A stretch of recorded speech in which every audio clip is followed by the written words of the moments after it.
Good morning from Panhandle Outdoors, America's only daily outdoor TV show.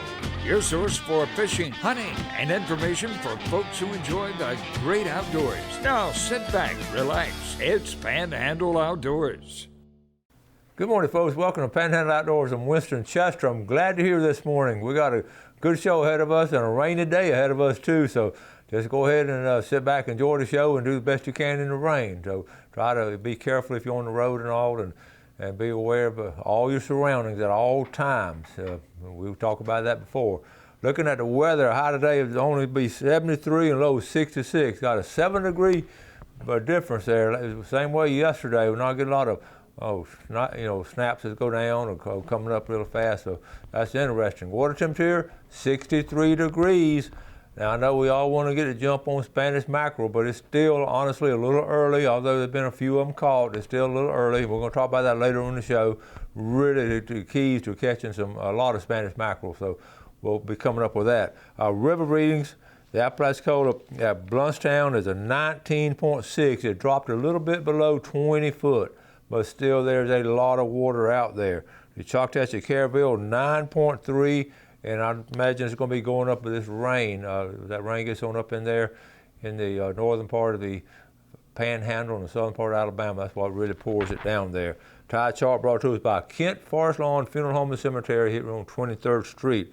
Low at 246 this morning and a high at 422 this afternoon. That's been a pattern all along. Now, don't forget, we have chime changes this coming Sunday. Go ahead and put it on the calendar, spring forward or spring ahead. Don't be late for church or late for anything. It'll be ready on Sunday. It always helps outdoors and gives you a little bit more time in the afternoon to go fishing, especially folks that works about 4 or 5. Also, the wind direction, talk about that real quick. It's blowing today coming out of south about 32. I'm sorry, it's at 13, but then it's going to swing around and come out of south-southeast about the same way, about 15. So it's going to be blowing all day. It's been blowing all week. You would think it'd be the month of March. It is. So take a break. We'll be right back. All right, welcome back, folks. We're going to start this segment off and do a little tribute to Miss Myrtle Ray. She passed away, Captain Roy Ray's wife. She passed away last week, and when got to go by and see Roy and the family, and also went to the services. And I just want to, she was just such a sweet and just a giving person. And I think the appropriate, I was going to tell you all kinds of things about her, but when her son Greg, survivors were Captain Roy and Kenny Ray, and then son Greg, and then a lot of grandkids and great-grandkids. But Greg wrote a little piece about his mom, and it was read at the service there at Sutherland Funeral Home. And I thought I'm just going to read it to you because it comes from the heart of a son. Anytime a son can write about one of the parents at the last rites and all, it's always special. So she passed away in her sleep the other night, and it was really, if we all get my way, everybody wants to go. So I'm going to just read this. And okay, so this is from her son Greg, and we're going to show it to, and I hope Captain Roy gets some peace from this. Eulogy for Myrtle Ray. This is Myrtle. She's called Myrtle, Miss Ray, baby doll, mama. Whatever you called her, she was a big little woman from nowhere whose life blessed the lives of countless others. Myrtle truly possessed the heart of a servant. If there was a need, she was there. During her time in the Junior Women's Club, she received several awards for her humanitarian efforts, especially for her work with children with intellectual disabilities. Throughout her whole life, she worked endlessly towards the welfare of others. She never sat still. Even when watching TV, she was crocheting caps for the homeless or Afghans for the old people in church. She fed the hungry. She clothed the poor. She gave rides to strangers. She would give you her last penny, but you better not try to take it from her. Growing up with nothing, she learned to be frugal, except when it came to her kids and grandkids. She was a garage sale haggler, a thrift store matron, and a professional coupon clipper. She was the lady you didn't want to be behind at Winn-Dixie. She could glance at a 3-foot-long receipt and tell if it was 12 cents off. And woe be to the uninitiated store manager who dared to challenge her. She was a lamp on the hill, the life of the party. She brought a warmth and laughter wherever she went. On her last day in this life, she carried a batch of fresh baked cookies to Bible study.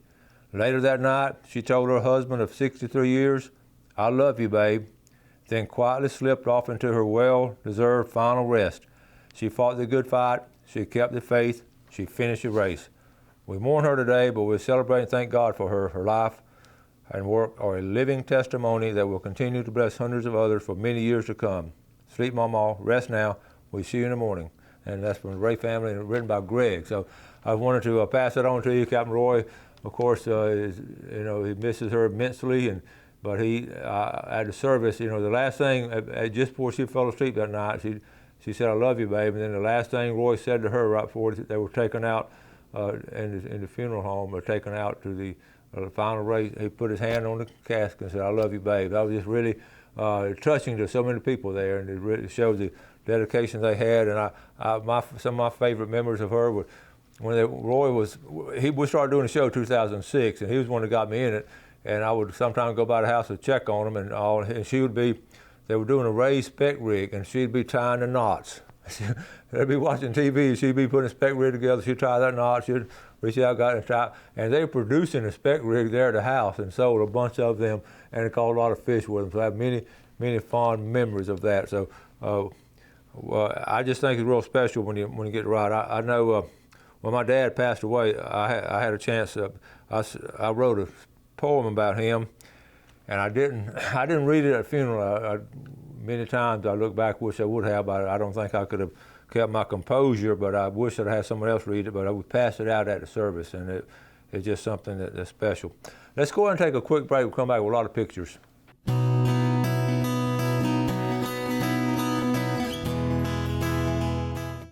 Welcome back. Let's get caught up on our pictures. Over the weekend we were up in Tallahassee, swung back by through Bluntstown as we come back home, and every now and then we run down to the boat ramp, just down River Road, and check out. And we wanted to go take some pictures right there, and just sort of show you some pictures. When the river hits around 20 foot or above it, it's a lot of water. So a lot of times we go down there and just sort of take pictures. So we took some pictures. This is past Sunday afternoon now. So we go down there. By the way, they're doing some work on the boat ramp. So I'll get out, and Gail's taking a picture. You can see this is looking straight out toward the bridge, Highway 20 bridge is to your left there. So we're right down the end of River Road in Bluntstown. All right, so you can see right here, you can see the river. This is when we give you the river readings. So it's right at 22 foot. Now y'all think, everybody thinks my wife is sweet and everything and kind and all, but she told me, said, I'll get a better picture if you take a step back. She told me to take a step back and you see what happens. No, kid, we were just playing around, but she was laughing.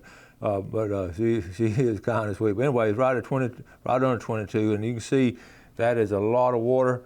And right next to it now, this has nothing to do with the flooding, but a lot of ramps are doing this. This is what a great idea. If you have any extra life jackets, just donate them, and people just borrow them and just hang them back up there.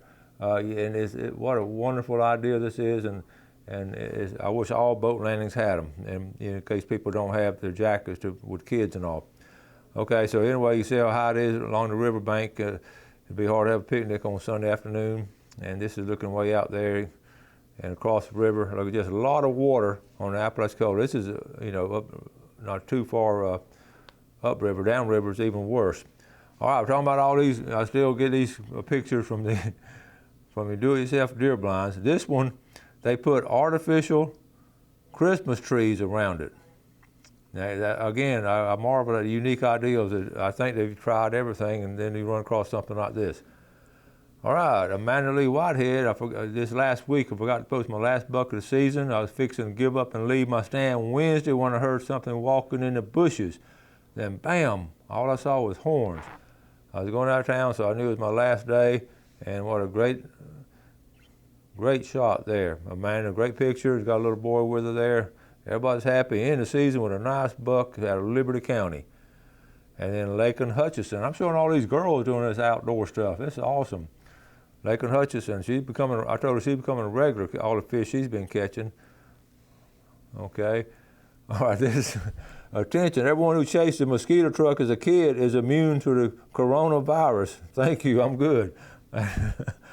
Okay, again, this was a great show yesterday. The Not So Serious Saturday morning tournament. We're going to keep up with these folks and encourage them.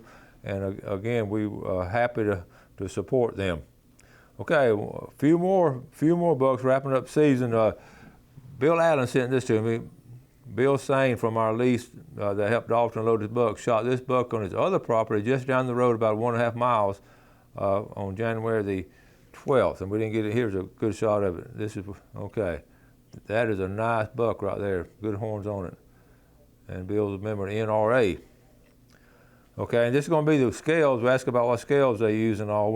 They just got some new scales in, the way the bass and all these very sensitive, and it goes down to the ounce. And last tournament now was like a couple of ounces different. So they really do a good job on these weigh-ins here. This is a throwback, but actually it's not that far back. 1986, what's that, 34 years ago. Looking out, and I'm showing this because of all the bridge construction. You're at Gulf Coast looking out toward the beach. And this was the old bridge on the left, the first original Hathaway Bridge on the left there. And then bridge number 2. And of course, they're not there anymore, but you can see, you don't see a lot of condos in the back because they were just starting to come up. You can see there are a lot of trees and all, and I just thought this was cool. Every now and then I like to find a historical shot. And the bridge spans, actually took these bridge spans out and made fishing reefs out of them. It's a real cool thing to do, but they kept it open. So it's really nice now. Outdoor photography, our friend Tess Randall Jolly, these two gobblers strutting wing to wing, and it was really almost like it's a mirror shot of them. That's two, and they're strutting, but that's two different gobblers. Isn't that a wonderful shot right there? The color and the timing of it. Okay, and then our own Tom Gurley out at the state park. 2 heads are better than 1. Again, just great outdoor photography. When you look at the clarity and the composition of a picture like that, you got little blue flowers in the background and green grass. That's just good natured photography. Tom Gurley. Okay, let me see what else we got. Oh yeah, this is Ronald Mathis at the Bear Creek Hunting Club. This is the last cold snap we had, and he was talking about what we call tie-tie. See it blooming right there? This is the what we have, tie-tie. The word, see, it's T-I-T-I, okay, tie-tie. And this is where the honeybees and all, okay, they all come from that, but they're all blooming early. And these are a tie-tie swamp, is just a swamp full of these. And Billy Grantham sent this. His son-in-law, Chris, picked him up on the East Bay before the wind run us off. So they had a good time fishing East Bay over there, and he had some trouble with his trolling motor, and the wind kicked in. But he did catch some fish. All right, this is funny to me. James has 2 fishing rods. He buys 2 more. What does James have? Happiness. James has happiness. So that's a new math. I like that. And I thought this was funny too. One of the conversations started, arrange your chicken pieces to look like a cat on the grill. I haven't tried that, but I think that would be a cute idea. Dad, where's the cat? Okay, this was interesting. Ran across, I want to share this with you. Not enough drinking water. This, outdoorsmen, we take it for granted all of our drinking water because it just seems to be all over the place. Now, if you're in blue, our area, we have sufficient. Now, I'm a little worried about up there in one area, but now if you look over, well, right here, Okaloosa County, a little bit of South Walton, Bay County, even at the beach. You see the area right in the center of the screen, Panama City Beach, and then South Walton, and on over there, Santa Rosa. They're going to run out of water. And then up here, Holmes County. Then look at, okay, blue though is sufficient. That'll last us to 2030. Running low is the sort of bronze color in the central part, just empty, not enough drinking water for current population due to overpumping, saltwater intrusion, and overdevelopment. And that comes from a pretty interesting study I was looking at last night. So that's something to, that's interesting. Okay, let's go ahead and, I wanted to add some names. I want to go ahead and give away, okay, this is going to be Eric Thompson from Freeport. I decided we're going to go ahead and give away another Los Antojitos $25 gift certificate. I'll tell you what I get there. I get a fish taco. I just love fish tacos. Here it is right here. So we're going to draw one name out. We're going to shake it up really good. I'll tell you, you can enter this any time of the year. One falling out. All right, the winner is going to be all the way from Freeport, Stephanie Smith. All right, run down here one weekend, Stephanie. You pick this up and run out there and have a really good meal. All right, let's take a final break. We'll be right back.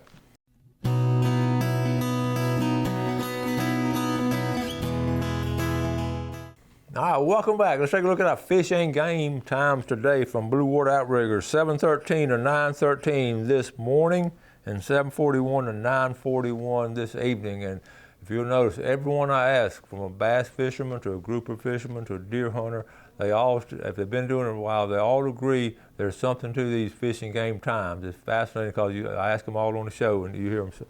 Okay, now Billy Grantham sent me this little short videos on my phone, so bear with us. Now, I'm going to tell you ahead of time, it's going to be a little bit of bloody and gore if you don't want to watch it, but it's this is FWC was trapping the hogs and all. This is down in South Florida and around the Panther country and all, and this is what's fascinating. So I'm going to go ahead and show it. I'm going to show it twice. Okay, here we go.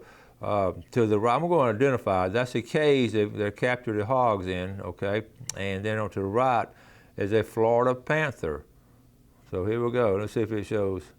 The panther takes off, okay?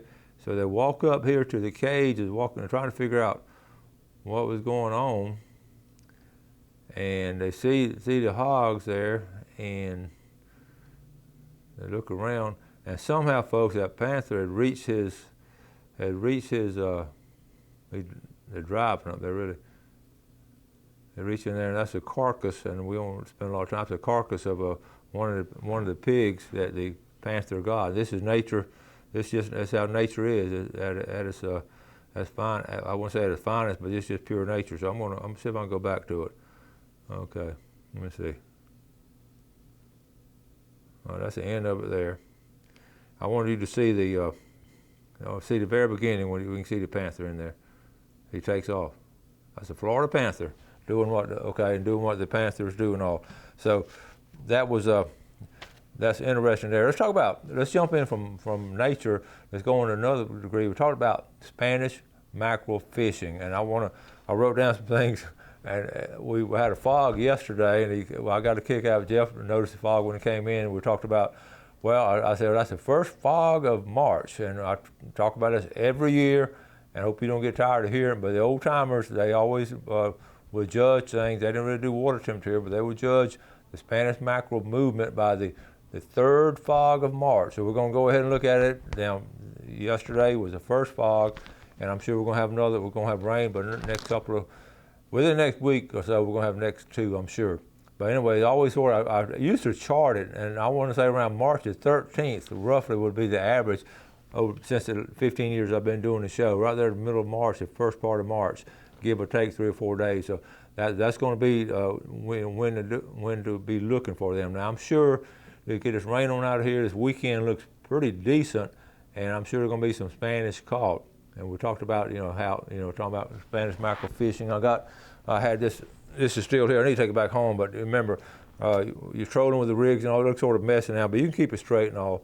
And it's excellent fun for young kids and all.